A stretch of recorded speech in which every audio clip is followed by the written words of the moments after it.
నమస్కారం. లక్ష్మి చెప్పే కథలకు స్వాగతం. వీణులతో వీక్షించటానికి సిద్ధం కండి. ప్రియ సఖులు, ఇప్పుడు మనం శ్రీమతి సుధాలక్ష్మి జిట్టా గారు రచించిన ఆనందమయి ధారావాహికం నుండి 8వ భాగం వినేద్దామండి. బాబు, ఇది మీకు న్యాయం కాదు. పిల్ల మీకోసం, మీ ఇంటి కోసమే కదా కష్టపడుతోంది. మీకు చేదోడుగా ఉండటానికే కదా రెక్కలు ముక్కలు చేసుకుని పనిచేస్తోంది.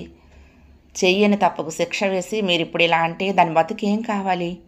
పుట్టే బిడ్డ బ్రతుకేం కావాలి చెప్పండి? బావగారు, మీరన్నా చెప్పండి మీ అబ్బాయికి. నాన్న దీనంగా బ్రతిమాలుతూ ఉంటే నా రక్తం మరిగిపోయింది.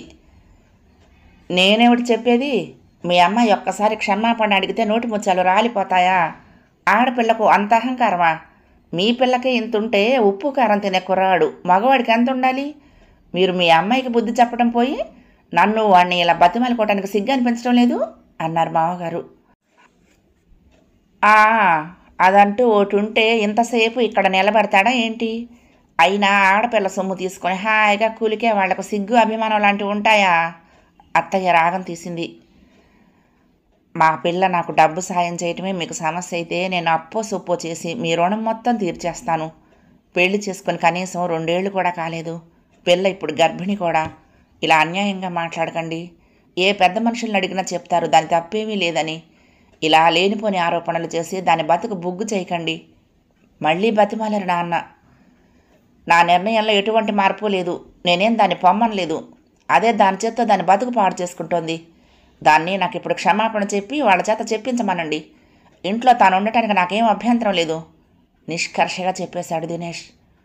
నాకు ఒళ్ళు మండింది. ఏమన్నా అర్థం ఉందా మీరు మాట్లాడేదానికి? వాళ్ళ చేత మీకు నేనెలా క్షమాపణ చెప్పిస్తాను? అసలు ఎందుకు చెప్పాలి మీకు? ఏం తప్పు చేశామని?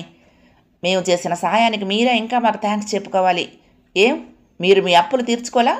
అయిన కాడికి ఫోన్ అని, కొత్తగా కలర్ టీవీ అని, మీ అక్కగారికి అమ్మకి పట్టు చీరలు అవి కొనుక్కొని మీరు మాత్రం కులకటం లేదా? అదంతా నా డబ్బు కాదు. మా వాళ్ళు నన్ను కష్టపడి చదివించారు. నిజానికి నా జీతం మీద హక్కు వాళ్ళకే ఎక్కువ ఉంది. ఏదో ఒక సాకు చెప్పి నన్ను పుట్టింటికి పంపటానికి కాకపోతే కోడిగుడ్డుకు ఈకలు పీకినట్టు ఏమిటి పంచాయతీ మీది? కోపంగా అన్నాను. మళ్ళీ నా మీద చెయ్యెత్తాడు దినేష్. నేను చెయ్యి పట్టుకున్నాను. నేను ముందే చెప్పాను నాకు చెయ్యుందని, ఇంకొక దెబ్బ నా మీద పడ్డా ఊరుకునేది లేదని.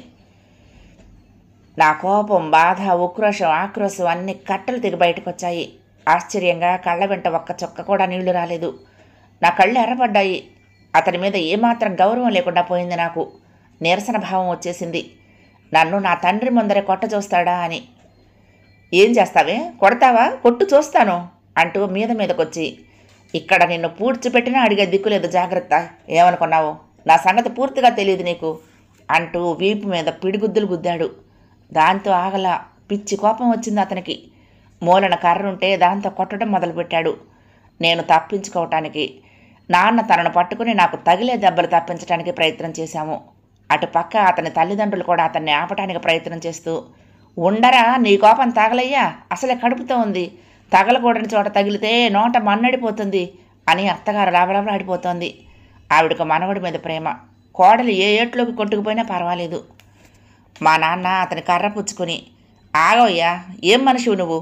ఆడపిల్లను పట్టుకుని నా ముందే కొట్టడానికి నీకెన్ని గుండెలు? ఏం మీ అమ్మ నాన్న నిన్ను పెంచినట్టే మేము మా పిల్లను అలా పెంచుకోలేదా? నీది రక్తము దాని నీరు అనుకున్నావా? అసలే పిల్లకు ఒంట్లో బాగోలేదు. పైగా కడుపుతో ఉన్న పిల్లను ఎంత జాగ్రత్తగా చూసుకుంటారు. కానీ ఎంత దుర్మార్గుడైనా ఇలా కొడతాడా అని తన చేతుల్లో నుంచి కర్రని లాక్కొని అవతల పడేశారు. నేను ఒక పక్క ఏడుస్తూ కూర్చున్నా. దెబ్బలు తగిలేసరికి నా కన్నీటి బావి మళ్ళీ ఊరింది. నాన్న కూడా కేకలేసేసరికి అందరికీ రోషం పుడుచుకొచ్చింది. అందరూ కలిసి నాన్న మీద పడ్డారు. నేను కల్పించుకుంటూ ఉంటే నన్ను పిచ్చి పిచ్చిగా తిట్టడం మొదలుపెట్టారు. పో బయటికి అని బయటికి తోసేశాడు నన్ను దినేష్. అప్పటిదాకా ఇంట్లో 4 గోడల మధ్య జరుగుతున్న భాగోతం బయటకు కూడా కనిపించేసరికి అందరూ బయట నుంచుని వేడుక చూస్తున్నారు. నేను నాన్న బయట నిలబడ్డాము. నాన్న వాళ్ళందరి ముందే, పదమ్మా పోదాం, చాలు, నేను చూసింది నువ్వు భరించింది, నువ్వు వెళ్ళి నీ సామాను తెచ్చుకో, సాయంత్రం బస్కు వెళ్ళిపోదాం. నీకు పెళ్లి చేసి అత్తవారింటికి పంపాను, కానీ పెళ్లి చేసి వదిలించుకుని చేయి దులుపుకోలేదు. పద పోదాం, వెళ్ళి నీ సామాను సర్టిఫికెట్లు తెచ్చుకో అన్నారు. నాన్న అన్నాను ఏడుస్తూ. నాన్న నా కళ్ళు తుడిచి పదమన్నారు. నేను లోపలికి వెళ్ళి నా సూట్ కేసులో 4 బట్టలు, నా సర్టిఫికెట్లు, ఇంకా కొంత సామాను, నా మందులు పుచ్చుకుని బయటకు వచ్చేశాను. అప్పటికే 4 అయ్యింది. లోపల నుంచి దినేష్ అంటున్నాడు, ఇదిగో ఇప్పుడు వెళ్ళావంటే మళ్ళీ నీకు వచ్చే అవకాశమే లేదు చెప్తున్నా. మళ్ళీ నన్ను అనుకునే లాభం లేదు. నాకు అతను ఎప్పటికీ అర్థం కాడు. బయటికి తోసింది తానే ఇప్పుడు అందరి ముందు అక్కడికి నేనే ఏదో కావాలని పోట్లాట పెట్టుకుని బయటకు వెళ్తున్నట్టు నాటకం ఆడుతున్నాడు. అంటే నేను వెళ్లకుండా ఆయనకు క్షమాపణలు చెప్పుకుంటే దయతలిచి నన్ను ఇంట్లో ఉండనిస్తాడనమాట. వెంటనే నాన్న అన్నారు, అయ్యా బాబు, నేను నా బిడ్డను ఒకసారి పంపించి ఇంతటి నరకంలో పడేశాను. మళ్ళీ ఆ పని చేస్తానా? చాలు. మీరు చేసిన అవమానానికి, చూపించిన నరకానికి ఎన్ని జన్మల పాపం చేశానో నాకే తెలీదు. మీ అంతటి గొప్ప ఇల్లు నా శత్రువులకు కూడా వద్దు. ఏ జన్మ పాపం చుట్టుకుందో బంగారం లాంటి పిల్లను జీవోత్సవంలా చేశారు అని 2 అరచేతులు గట్టిగా చప్పుడయ్యేటట్లు జోడించి నిరసనగా పలికి జేబులో నుంచి జేబు రుమాలు తీసుకుని కళ్ళు తుడుచుకుంటూ నన్ను తీసుకుని బయటకు బయలుదేరారు. వెనక నుండి దినేష్ నోటికొచ్చినట్లు బయట అందరూ వినేట్టుగా నాన్నను తోలనాడుతున్నాడు. అంటే బయట అందరికీ ఆయన మంచివాడు, నేను మాత్రం కావాలని కాపురం కూల్చుకున్న కాంతను. అంతేగా, అదే ప్రూవ్ చేయటానికి అలా అరుస్తున్నాడు. నేను నాన్న ఆటో చేసుకుని బస్టాండ్కి వచ్చాము. నాన్న 2 కూల్ డ్రింక్స్ పట్టుకొచ్చారు. మధ్యాహ్నం నుంచి వాళ్లతో అరిచి అరిచి నాకు నాన్నకు కూడా గొంతెండిపోయింది. ఇద్దరం తాగిన తర్వాత నాన్న వెళ్ళి టిక్కెట్లు తీసుకొచ్చారు. తర్వాత బస్ కోసం ఎదురు చూస్తూ అక్కడే సీట్ల మీద కూర్చున్నాము. ఇంతటి నికృష్టుడు ఏమిటమ్మా అతను, నీ మీద ఎలా చేయి చేసుకున్నాడో చూడు, ఎంతటి ఘోరకలి ఇది, బాధగా అన్నారు నాన్న. నేనొక జీవం లేని నవ్వు నవ్వాను. నువ్వు ఇవాళ చూస్తున్నావు నాన్న, నాకు ఇది ఇంచుమించు రోజు జరిగే భాగవతమే అన్నాను. నాకు ముందుగా ఎందుకు చెప్పలేదమ్మా, ఎందుకు ఇంత దుర్మార్గం సహించావు అన్నారు నాన్న. నేను తలంచుకొని కన్నీళ్లు కారుస్తూ కూర్చున్నా. ఇంతలోకి మా బస్సు వచ్చింది. కళ్ళు తుడుచుకుని నేను నాన్న బస్సు ఎక్కాము. పొద్దున్నే మేము ఇల్లు చేరేసరికి 6 అయింది. తలుపు తీసిన అమ్మ మమ్మల్ని ఇద్దరినీ చూసి అవాక్కయ్యింది. మురళి కూడా లేచి వాడి పనుల్లో వాడున్నాడు. నన్ను చూసేటప్పటికి వాడు వచ్చి నన్ను చూస్తూ నుంచున్నాడు. లోపలికొచ్చి సరాసరి నేను బాత్రూంలోకి వెళ్ళాను. అమ్మ నాన్నతో మెల్లిగా అన్న మాటలు నాకు లీలగా వినిపించాయి. ఏమైందండి, పిల్లను చూసి రావటానికి వెళ్ళిన వాళ్ళు ఏకంగా దాన్ని వెంట పెట్టుకుని మరీ వచ్చేశారు? వచ్చే నెలలో సీమంతం చేసి ఎలాగో తీసుకొచ్చేవాళ్ళం కదా, మళ్ళీ ఇంతలోకే? చెప్తా విశాల, ముందర నాకు దానికి కొంచెం కాఫీ పట్రా. ఈలోగా నేను అది మొహం కడుక్కొని వస్తాము. అలాగే వెంటనే ఏదైనా టిఫిన్ కూడా చేసే, రాత్రి కూడా అది సరిగ్గా తినలేదు గంభీరంగా అన్నారు నాన్న. నేను మొహం కడుక్కొని వచ్చి డైనింగ్ హాల్లో కుర్చీ మీద కూర్చున్నాను. అమ్మ నాన్నకు నాకు కాఫీ తెచ్చింది. ఇద్దరం మాట్లాడకుండా తాగుతున్నాము. అప్పటికే అమ్మ ఇడ్లీలు వేసి పెట్టి ఉంచడం వలన ఇద్దరం టిఫిన్ కూడా తినటం మొదలుపెట్టాము. రాత్రి సరిగ్గా తినకపోవటం వలన, పైగా నిద్ర కూడా లేకపోవటం వలన బాగా ఆకలేసింది. మొదటి 2 ఇడ్లీలు ఆపగా గబగబా తిన్నాను. కానీ 3వది గొంతుకు అడ్డం పడిపోయింది. ఇడ్లీనే కాదు, ఇంకేదో చెప్పుకోలేని బాధ కూడా గొంతులో అడ్డం పడిపోయినట్లు అనిపించింది. పొలమారింది. అమ్మ మంచినీళ్ళు పట్టుకొచ్చి ఇచ్చి, జాగ్రత్త అమ్మా, ఎవరో తలుచుకుంటున్నారల్లే ఉంది అంది. అప్పటిదాకా ఎండిపోయిన నా కన్నీటి బావి మళ్ళీ ఊరింది. కరువు తీర అమ్మను కావలించుకొని బావురుమన్నాను. అది చూసి నాన్న కళ్ళనీళ్లు పెట్టుకున్నారు. ఏమైందమ్మా, ఎందుకు ఏడుస్తున్నావు? మీరైనా చెప్పండి ఏం జరిగిందో. పిల్లకు బాగోలేదని అల్లుడు టెలిగ్రామ్ ఇవ్వటం ఏమిటి? పిల్లను చూసొస్తారనుకుంటే మీరు వెళ్ళి ఏకంగా దాన్ని తీసుకురావటం ఏంటి? ఇప్పుడు ఏడవటం ఏమిటండి? నాకంతా భయంగా ఉంది. నా మనసేదో కీడు శంకిస్తోంది. ఏం జరిగిందో చెప్పండి, మీకు పుణ్యం ఉంటుంది. మీరు ఇలా మాట మంతి లేకుండా కూర్చుంటే భరించలేకుండా ఉన్నాను కంగారుగా అంది అమ్మ. ఏం చెప్పమంటావే, మనం దానికి సంబంధం చేసి దాని జీవితాన్ని చేతులా నాశనం చేశామని, దాని గొంతు కోసామని చెప్పనా? లేక మనం ఏదో జన్మలో చేసిన పాపం ఇలా అల్లుడి రూపంలో ఒక నరరూప రాక్షసుడిగా మనకు చుట్టుకున్నాడని చెప్పమంటావా? ఆడపిల్ల, అందులోనూ గర్భవతి అని కూడా చూడకుండా నా ముందే గొడ్డును బాదినట్లు బాధితే వాడిని అక్కడికక్కడే ముక్కలు ముక్కలుగా నరగకుండా చేతులు ముడుచుకుని పిల్లను తీసుకుని చేతకాని వాడిలా వచ్చేసానని చెప్పనా? ఏం చెప్పను చెప్పు అన్నారు భోరుమంటూ. నన్నే ఓదార్చాలో నాన్ననే సమాధానపరచాలో అమ్మకు తెలియలేదు. నా ఒళ్ళు తడిమి చూసింది. పమిట చెంగు తప్పించి కర్ర దెబ్బలతో వాతలు తేలిన నా జబ్బలు వీపు చూసి, అయ్యో అయ్యో వీళ్ళకేం పోయే కాలం, పిల్లని అలా కొట్టడానికి చేతులు ఎలా వచ్చాయి? అతను అలా కొడుతూ ఉంటే ఆ తల్లిదండ్రి ఏం చేస్తున్నారు? వేడుకు చూస్తున్నారా? వాళ్ళ చేతులు విరిగిపోను. ఎన్నేసి దెబ్బలు కొట్టారు పిల్లని. ఇదేం మాయరోగం వాళ్ళకి? శాపనార్థాలు పెడుతూ లబలబలాడిపోయింది. మురళి కూడా అయోమయంగా చూస్తున్నాడు. బావ ఇలా చేస్తాడా అన్నట్టు అవాక్కయ్యాడు. నేను ఏడుస్తూనే మొత్తం జరిగిందంతా చెప్పాను. నాన్న మళ్ళీ అంతా నా నోట విని, ఆ వెధవను ఊరికే వదలకూడదు, గృహహింస కేసు పెట్టి జైల్లో చెప్పకూడదు తినిపించాలి, గట్టిగా పళ్ళు పటపటలాడిస్తూ అన్నారు. నాన్న అంత కోపంగా ఉండటం మొట్టమొదటిసారిగా చూసిన నాకు భయం వేసింది. పైగా కేసు అని నాన్న అనగానే నలుగురిలో అల్లరవుతుందని కూడా అనిపించి భయపడ్డాను. కేసులు కోర్టులు అంటూ బజారుకెక్కటం నాకు ఇష్టం లేదు. ఆ కేసులు ఓ పట్టాన తేలవు. పైగా కోర్టులో అందరి ముందు లేనిపోని ఆరోపణలు ఎదుర్కోవాలి. వాళ్ళ పంతం నెగ్గటానికి వాళ్ళు ఎంత దూరమైనా వెళ్తారు. నన్ను చెడ్డదానిగా నిరూపించడానికి ప్రయత్నం చేస్తారు. ఇదంతా ఎంత నరకం, ఇదంతా అవసరమా అనిపించి భయం వేసింది. చాలే ఊరుకోండి, ఈ అయిన ఆగడం చాలదా, ఇంకా బజారుకి కూడా ఎక్కాలా అని అమ్మ బోరు నేడ్చేసింది. ఆ తర్వాత కళ్ళు తుడుచుకుని స్థిమితపడి, ఇప్పుడు ఎలాగో పిల్లను పురిటికి తీసుకురావాల్సిందే కదా, కాస్త ముందే తీసుకొచ్చామనుకుందాం, కానివ్వండి చూద్దాం, కొన్నాళ్ళు పోతే వాళ్ళ తప్పు వాళ్ళకి తెలిసి వస్తుందేమో, కనీసం పిల్లకు బిడ్డ పుడితే అప్పుడైనా వాళ్ళ వాలకం మారకపోతుందా? అనవసరంగా కేసులు కోర్టులు అంటే రేపు పిల్ల జీవితం, ఆ తర్వాత పుట్టే బిడ్డ జీవితం ఏం కావాలి? తొందరపడకండి అంది. నాకు అదే మంచిదనిపించింది. ఎందుకు అనవసరమైన గొడవ? ఇవాళ పరిస్థితుల్ని బట్టి భవిష్యత్తును నిర్ణయించలేం కదా అనే నా ఆలోచన కూడా. బహుశా బిడ్డ పుడితే వాళ్ళ ఆలోచనల్లో తేడా వస్తుందేమోనన్న ఆశ నాలో కూడా ఉన్నట్టుంది. చూద్దాం, ఈలోగా నేను రాజేశ్వర వదిన్ని అడిగి చూస్తాను. ఇంతకంటే గొప్ప సంబంధం లేదని చెప్పింది అప్పుడు, ఇప్పుడేమంటుందో అడుగుతాను అంది అమ్మ. పదమ్మా, లేచి బట్టలు మార్చుకో, ఈ దెబ్బలకు మందు రాసి నయం చేసుకుందు గానిలే, బాధపడకు తల్లి, కర్మ అనుకోవాలి, లే పద అని నన్ను లేవదీసింది. ఆవిడనేమని అడుగుతావు విశాల? అడిగినా ఏం చెప్తుంది? ఎవరికైనా ఒకళ్ళ గురించి కూలంకుషంగా ఎలా తెలుస్తుంది? ఎవరైనా పై పైన చూస్తారు. అందుకే చెప్పాను తొందరపడొద్దే అని, విన్నావు అన్నారు నాన్న నిష్ఠూరంగా. బాగుందండి, ఉరిమి ఉరిమి మంగళం మీద పడ్డట్టు మధ్యన అన్ను పట్టుకుని అంటారేం? ఎదిగిన పిల్లకు పెళ్లి చేయాలనుకోవటం, అందుకోసం సంబంధాలు చూడటం, నచ్చితే పెళ్లి చేయటం సహజమే కదా. మన అదృష్టం బాగుండక ఇలాంటి వాళ్ళు చుట్టుకుంటే ఏం చేయగలం? అందుకే విశాల చెప్పింది, సంబంధం బాగుంది కదా అని తొందరపడకుండా కొంచెం ఆలోచించాలి. ఏదైనా సంబంధం చూసినప్పుడు ఇటు 7 తరాలు అటు 7 తరాలు చూడాలని పెద్దవాళ్ళు అనేవాళ్ళు. మనం చూసి చూడకుండా గబగబా తొందరపడి చేశాము, ఇప్పుడు అనుభవిస్తున్నాము బాధగా అన్నారు. నా గురించి, పైగా అయిపోయిన దాని గురించి ఇలా అమ్మ నాన్న వాదోపవాదాలు చేసుకోవటం నాకు వినటానికి కష్టంగా అనిపించింది. ఇంట్లో వాళ్లకు ఎంత ఇబ్బంది నా మూలంగా. వదిలేయండి నాన్న, నా అదృష్టం అలా తగలడింది, దానికి మీరు మాత్రం ఏం చేస్తారు? మీరు చూస్తే మాత్రం నన్ను బలవంతంగా నా ఇష్టం లేకుండా కట్టబట్టలేదు కదా. నన్ను అడిగి నా సమ్మతంతోనే చేశారు కదా పెళ్ళి. నేను ఇష్టపడే కదా చేసుకున్నాను.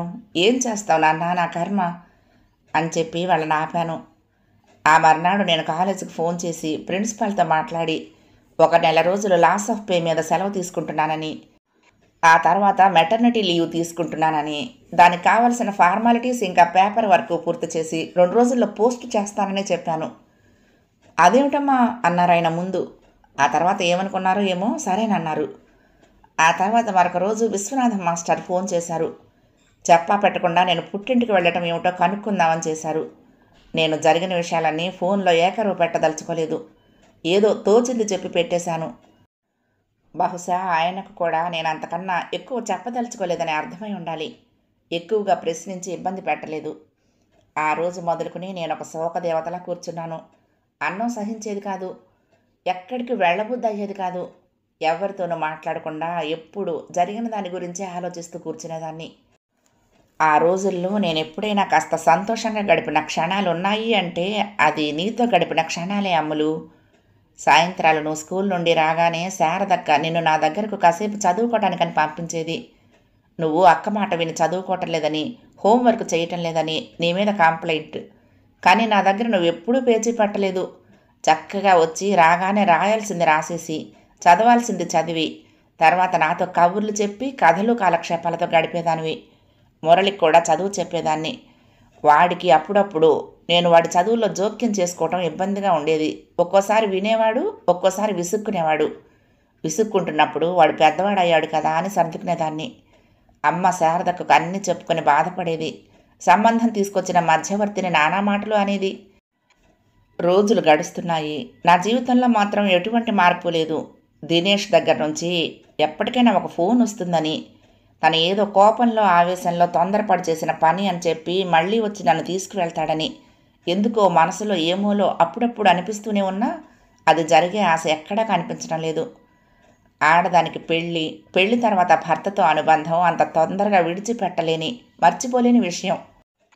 ఆ సంబంధం ఎంత దరిద్రంగా ఉన్నా అంత తొందరగా వదిలిపెట్టడానికి మనస్కరించదు. కానీ మగవాడికి అలా కాదేమో. మగవాడికి అన్ని సంబంధాలు ఆర్థిక సంబంధాలేనా? మగవాళ్లకు మానసికంగా ఎటువంటి అనుబంధం ఉండదా? మగాళ్ళందరూ కాదేమో. అలా అయితే నాన్న నా గురించి అంత బాధపడటం జరుగుతుందా? ఏమిటో నా ఆలోచనలు, భావనలు నాకే విచిత్రంగా అనిపిస్తున్నాయి. నాకు 7వ నెల వచ్చింది. అమ్మ నాకు సీమంతం చేద్దామని అనుకుంది. నాకెందుకో అది వద్దనిపించింది. నాకు ఈ సీమంతం వేడుక ఇష్టం లేదు. నేను ఏమంత సంతోషంగా ఉన్నానని ఇప్పుడు ఈ వేడుక చేసుకోవటానికి? సీమంతానికి వచ్చిన ఆడవాళ్ళందరూ తలో మాట అంటారు. వాళ్ళ చూపులు, మాటలు చొరకత్తుల్లా గుండెలు చీల్చేస్తాయి. అందుకే ఏ వేడుక వద్దని గట్టిగా చెప్పేశాను. అదేం కర్మమే, ఎవరైనా సీమంతం వద్దంటారా? అది నీకు ఒక్కదానికని చేసేది కాదమ్మా. లోపల బిడ్డకు కూడా మంచిది. నలుగురు ముత్తైదువులు రావటం, పసుపు కుంకుమ పెట్టి గాజులు తొడగటం చాలా మంచిది. నీకు బిడ్డకు కూడా శుభం. మోకాలికి బట్టతలకి ముడేసినట్లు మీ మొగుడు పెళ్ళాల గొడవకి సీమంతానికి ముడిపెట్టి వద్దనటం బాగోలేదు అంది అమ్మ. అప్పుడే శారదక్క కూడా వచ్చింది. ఏమిటండి పిన్నిగారు ఏదో చడామడా వాయిస్తున్నారు, పిల్లని ఏం జరిగిందేమిటి అంది శారదక్క. ఏం చెప్పమంటావమ్మా, సీమంతం వద్దంటోంది చూడు. ఎవరైనా ఇలా అంటారా? మొండివాళ్ళు, మొండి ఆలోచనలు. ఈ రోజుల్లో పెద్దవాళ్ళు చెప్పిన మాటలు ఎక్కడ వింటున్నారమ్మా పిల్లలు? అమ్మ రాగం తీసింది.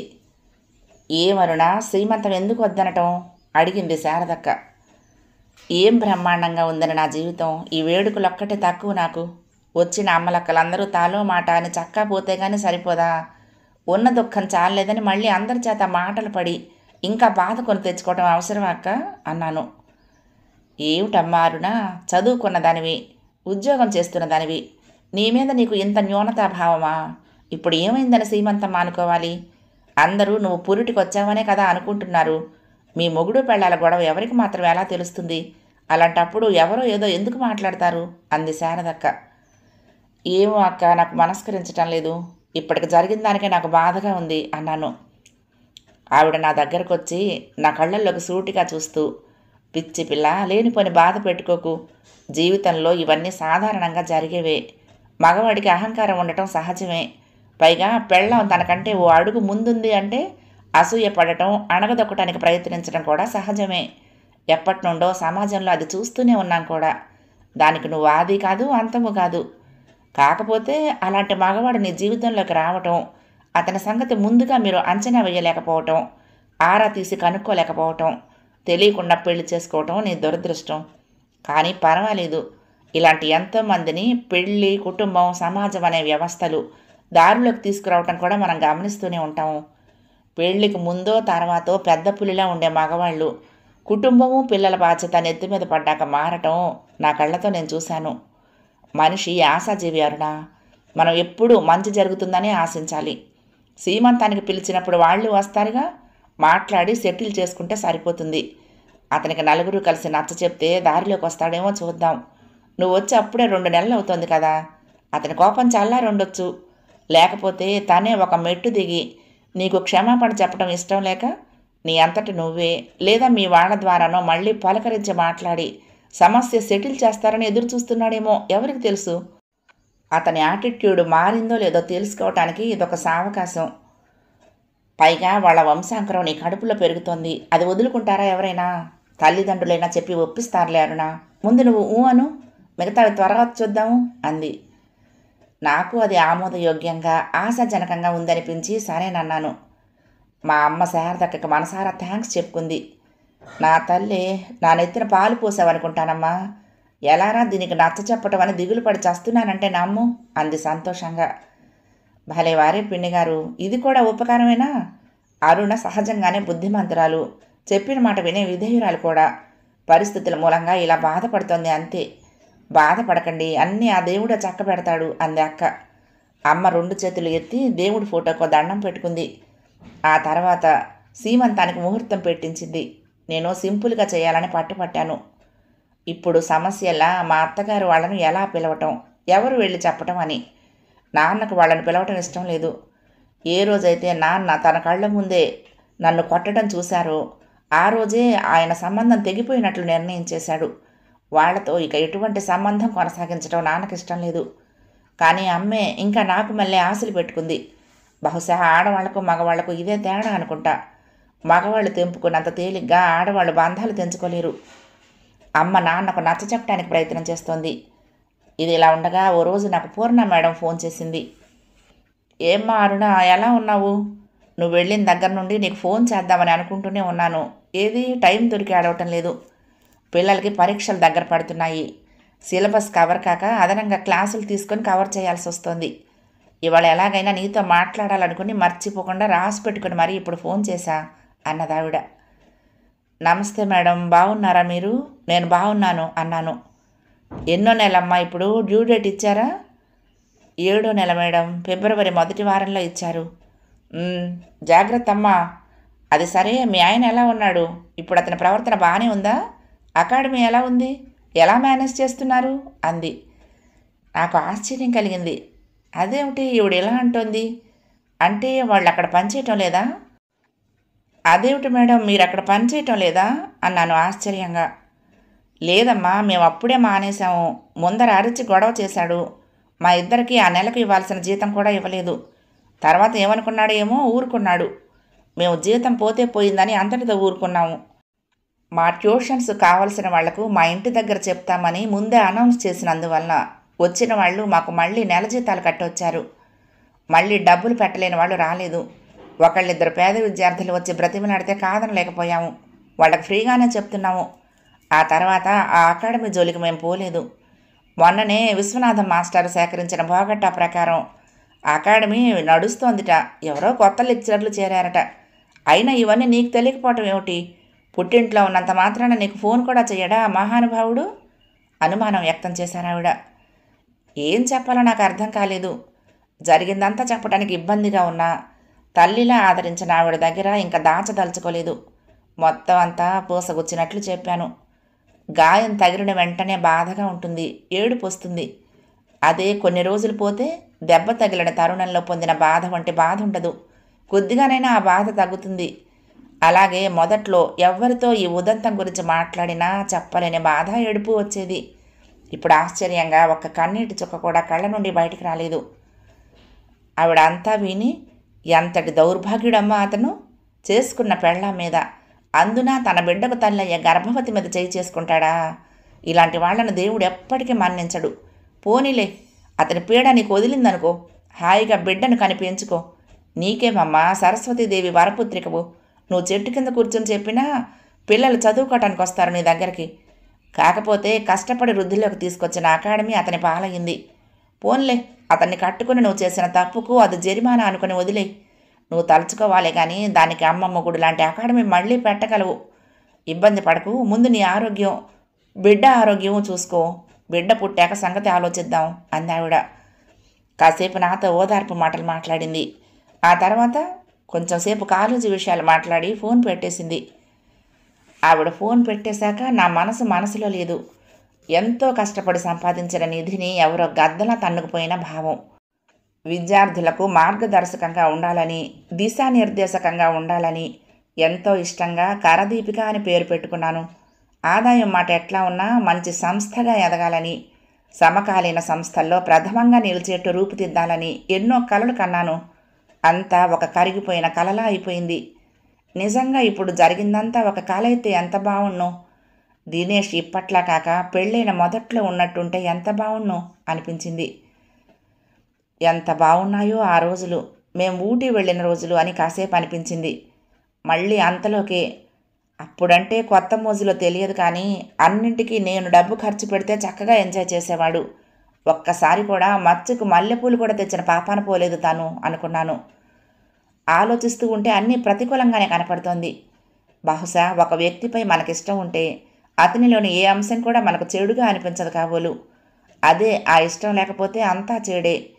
ఒకే సంఘటన మన మనస్థితిని బట్టి ఓసారి మంచిగాను, మరొకసారి చెడుగాను, మోసపూరితంగాను కనిపిస్తుంది అనుకుంటాను. అంటే తప్పు నా మనస్థితిదా లేక అతని ప్రవర్తనదా? బహుశా మొదటి నుంచి అతని ప్రవర్తనలో మార్పు లేదనిలే ఉంది. నేనే అతన్ని సరిగ్గా అంచనా వేయలేకపోయాను. సరిగా అర్థం చేసుకోలేక మంచివాడు అనుకుని భ్రమపడిపోయాను. లేకపోతే ఇలాంటి వాడు మొదట్లో మంచివాడిలా కనిపించడం ఏంటి? నా కర్మ కాకపోతే.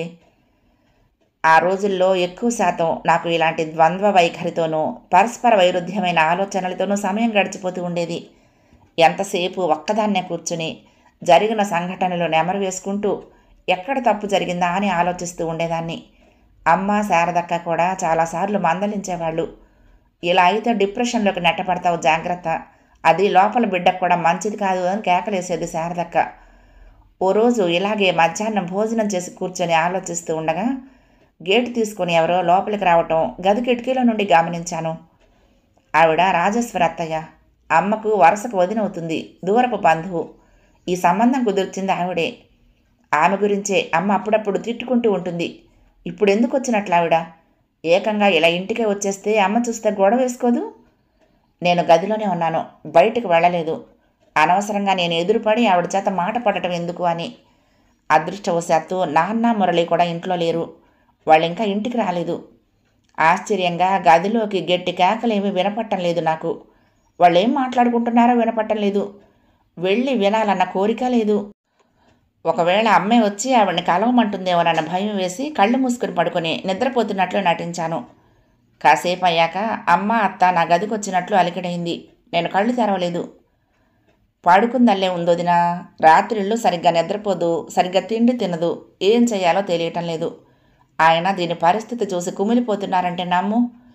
ఆయన కూడా ఒంటి మీదకి ఏమైనా తెచ్చుకుంటారేమోనని, లేదా దీని ఆరోగ్యం ఏమవుతుందోనని తెగ భయపడి చేస్తున్నాను.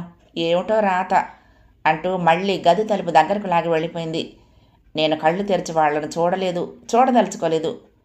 కానీ ఇప్పుడు ఆవిడ ఎందుకు వచ్చింది, అమ్మ ఆవిడ ఏం మాట్లాడుకున్నారు అని చాలా ఉత్కంఠగా ఉంది. కానీ నాకు నేనుగా అమ్మని అడగనా వద్దా అనే సందిగ్ధంలో ఉన్నాను. సాయంత్రం 4 గంటల వేళప్పుడు ఏదైనా తినాలనిపించి వంటింట్లోకి వెళ్ళాను. అమ్మ టీ పెడుతోంది. లేచావా? ఇప్పుడే లేపుదాం అనుకుంటున్నాను. కొద్దిగా పకోడీలు చేశాను, తిను. ఇదిగో టీ కూడా అయిపోతుంది, తాగుదు గాని అంది. పర్వాలేదమ్మా, టీ నాన్న వచ్చాక తాగుదాంలే అని ప్లేట్లోకి పకోడీలు తీసుకొని తినటం మొదలుపెట్టాను.